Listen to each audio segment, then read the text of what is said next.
All right. Good morning, Rosaryville Elementary School third graders, fourth graders, and fifth graders. This is Mr. Banks coming to you live from his home music studio, and I am so excited to teach you today. I miss each and every last one of you. I have not seen you in so long, but I am so excited that you logged on into Google Classroom this morning. So let's get started. Today we are talking about the staff. We're talking about the treble clef.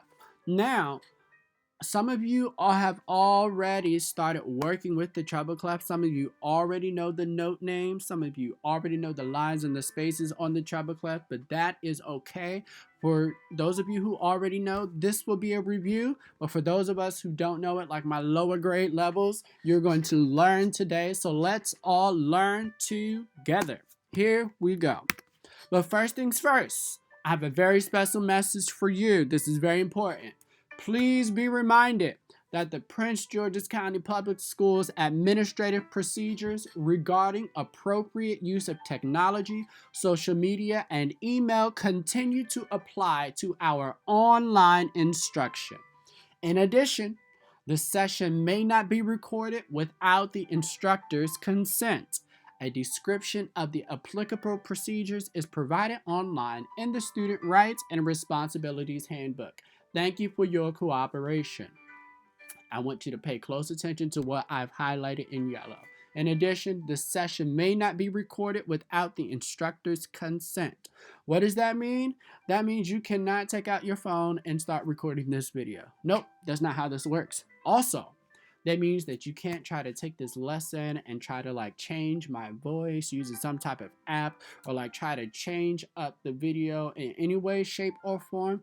That is against the rules, the policies, and the procedures of Prince George's County Public Schools. Please make sure that you are following the protocol and that you are being good digital citizens.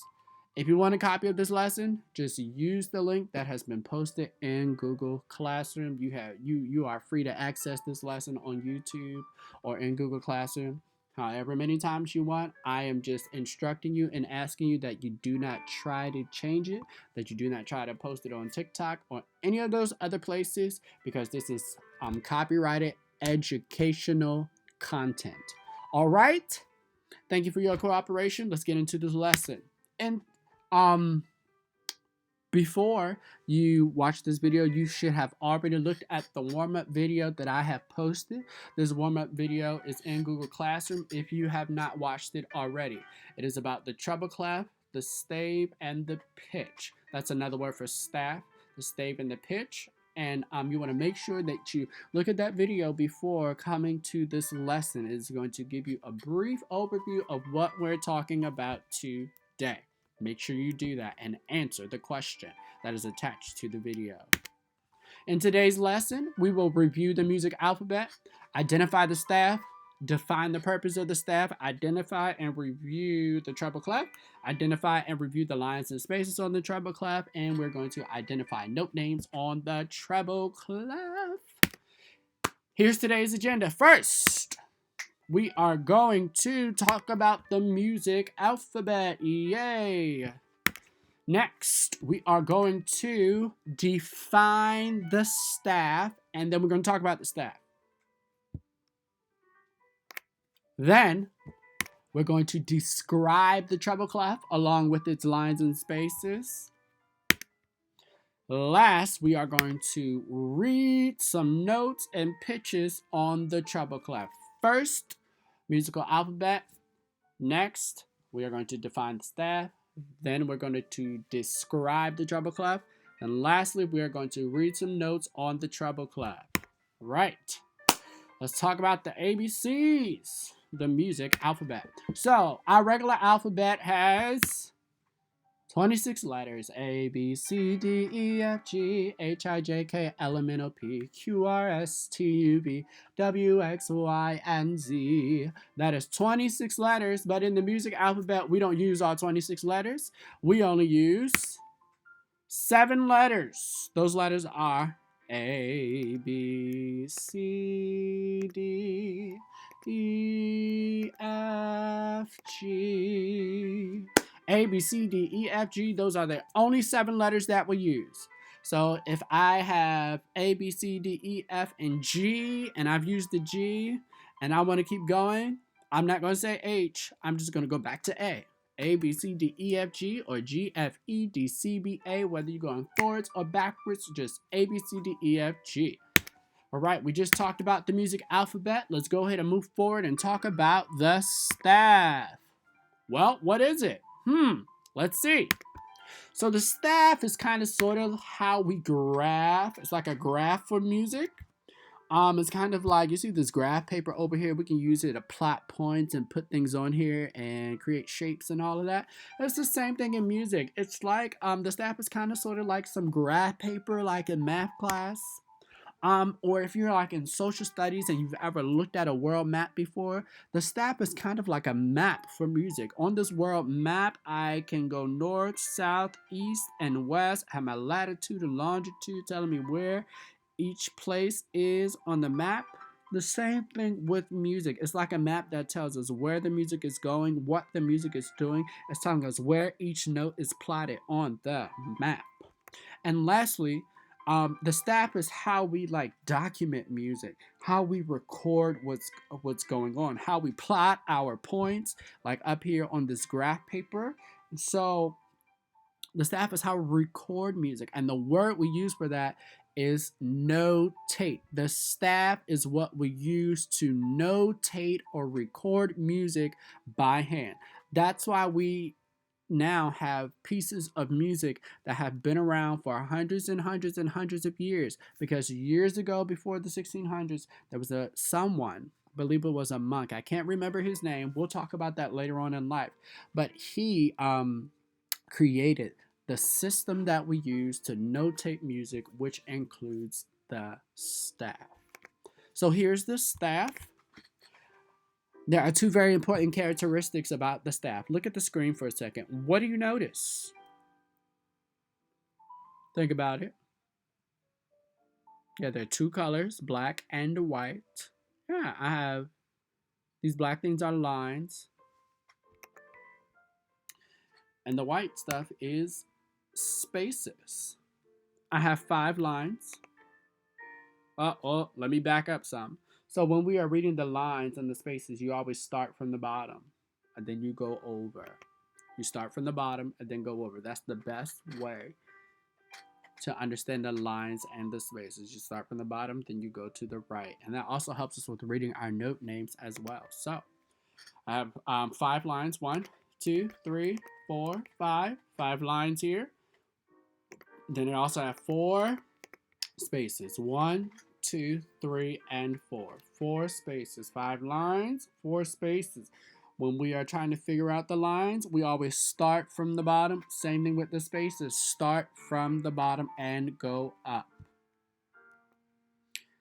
So as a review, the staff gives us a visual image of how the music works. It's like a map. It shows us where the music is going, what the music is doing, and it's also how we document or graph music. Remember that I taught you that the word we use for that is notate. We use the staff to notate music.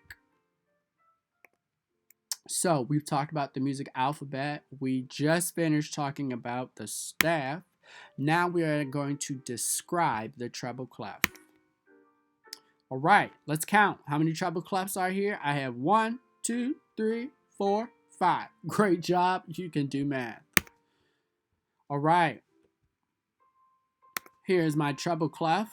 Yay, look at it spin. Woohoo. All right, so the treble clef is very important. Because number 1, let's chew this piece of music for a second. This is a piano piece. Ba ba ba ba ba ba ba. Bum ba dum ba da ba dum. Let's do those high notes.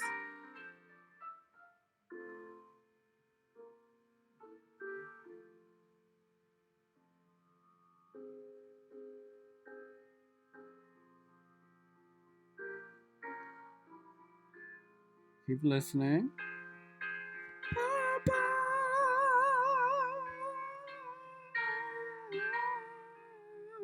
The treble clef we use the treble clef to notate the high notes or the high pitches like we just listened to. Or like when a bird sings, the birds sing very, very high. The treble clef is what we use in music to notate the higher notes. Now there's another clef that we use to notate the lower notes, but we'll talk about that in another one of our future distance learning sessions. So, just how if we had a female voice, we would use the treble clef to notate her notes. If we had a male who sang in a high voice, like sang in a high note like this, we will use the high note. Not the high note. We will use the treble clef to notate those pitches. Now, there's something very cool that you need to know about the treble clef. The treble clef has a nickname. I want you to look here at this treble clef and notice right here this little circular, half circular part is going around this second line. And on the treble clef, the second line is the note name. It's the note name G. We'll talk about that a little bit later.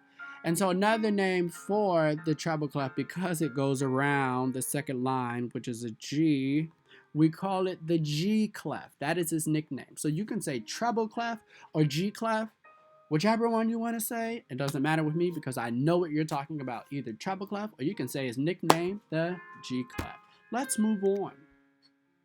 So if we are now going to look at the lines on the treble clef, remember that there are 5 lines on a staff.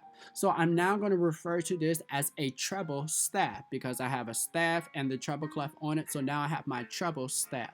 It has 5 lines on it. The lines on the treble staff are E, G, B, D, and F. E, G, B, D, and F.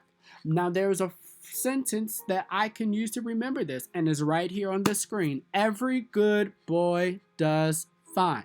There's another one that says every good boy deserves fudge, or you can come up with any sentence that you want to come up with that help you remember E, G, B, D, F. E is on line 1, G is on line 2, B is on line 3, D is on line 4, F is on line 5. These are the lines on the treble clef. Now let's talk about the spaces. There are 4 spaces. 1, 2, 3, 4. The spaces are F, A, C, and E. Oh my goodness, look at that. That spells a word.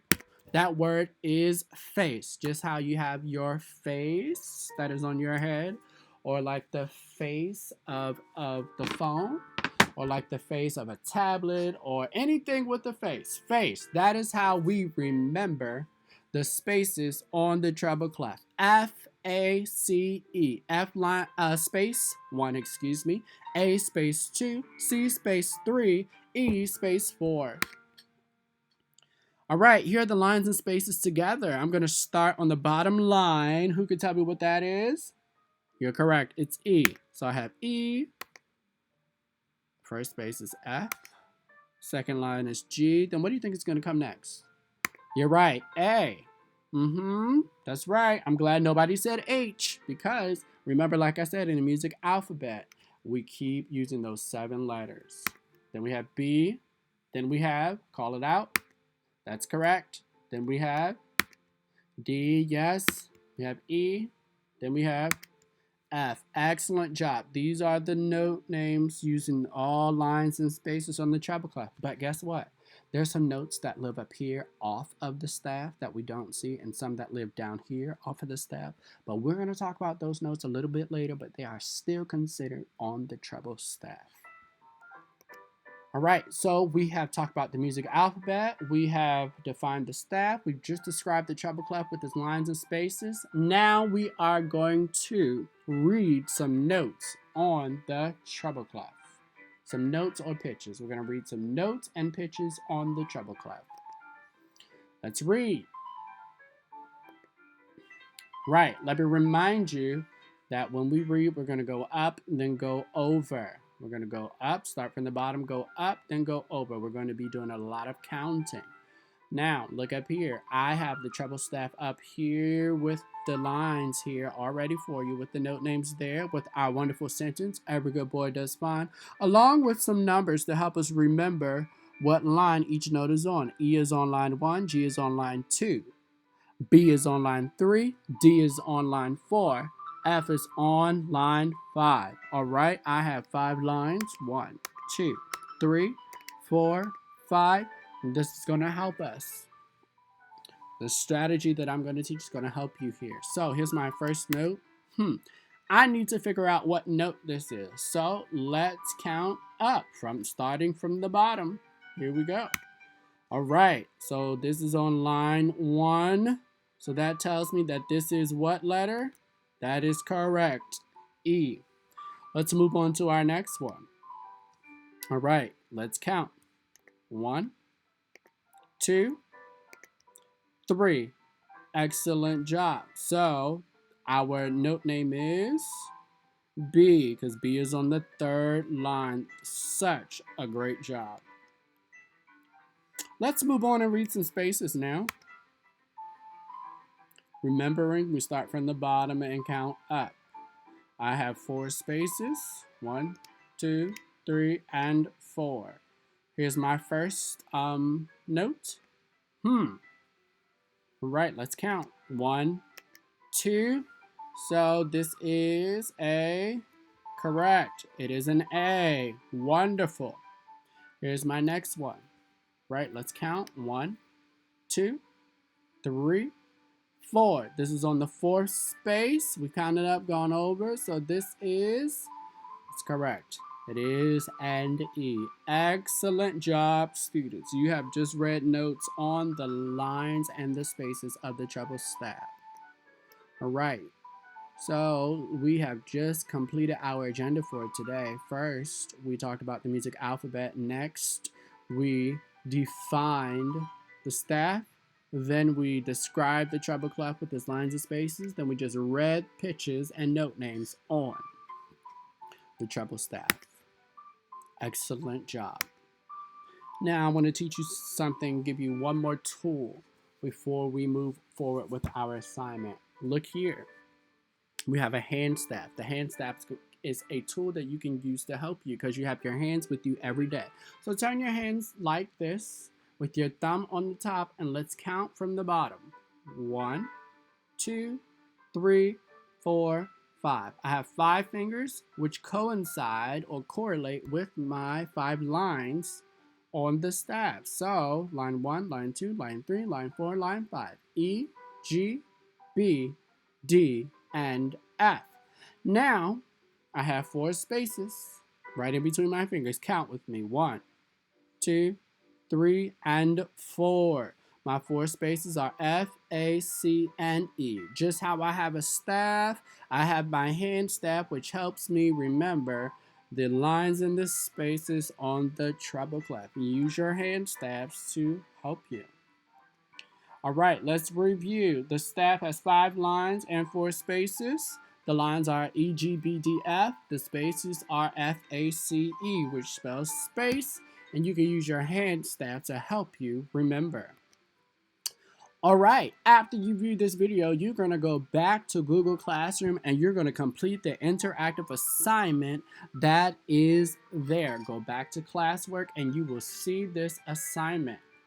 It is a Google slide, and in the Google slide, you're going to be able to do some drag and drop activities on the treble clef, and there is some name the pitch or name the note name activity in it. Make sure that you complete it, and that when you get to the top of the screen, you hit turn in so that I have a copy of your work. All right, well, students, I'm dropping the mic. I am done with our lesson for today. I hope you enjoyed our lesson, and I want you to have fun and be engaged as we continue to learn about reading music through this virtual learning experience. This is Mr. Banks coming to you live from his home music studio. Have a great and wonderful week.